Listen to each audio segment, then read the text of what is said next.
문무일 검찰총장이 과거 권위주의 정부 시절 시국 사건에서 벌인 검찰의 잘못된 행태에 대해서 사과했습니다. 이와 함께 주요 사건의 수사와 기소에 대해 외부 심의를 받겠다고 공언했습니다. 현장에는 취재기자 연결해서 자세한 소식 들어보겠습니다. 조용송 기자.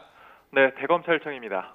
네, 문무일 신임 검찰총장이 검찰을 대표해서 사과의 뜻을 밝혔는데 어떤 자리에서 이 얘기가 나온 겁니까?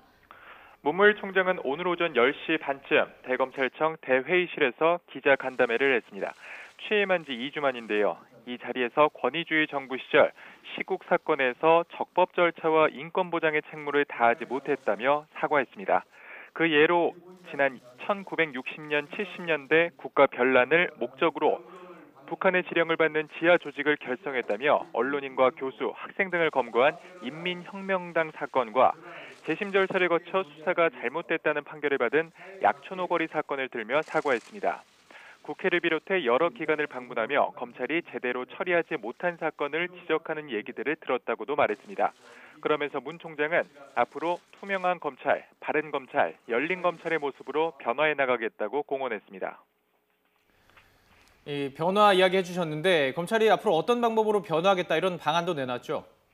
그렇습니다. 국민적 관심이 집중된 사건들에 대해 수사와 기소 전반에 걸쳐 외부 전문가들이 심의하도록 하는 수사심의위원회 제도를 도입하겠다고 밝혔습니다. 또 검찰 수사기록 공개 범위도 전향적으로 확대해 더 투명한 검찰이 되겠다는 각오를 다졌습니다. 현 정부에서 강조하는 것 중 하나가 검찰개혁인데요.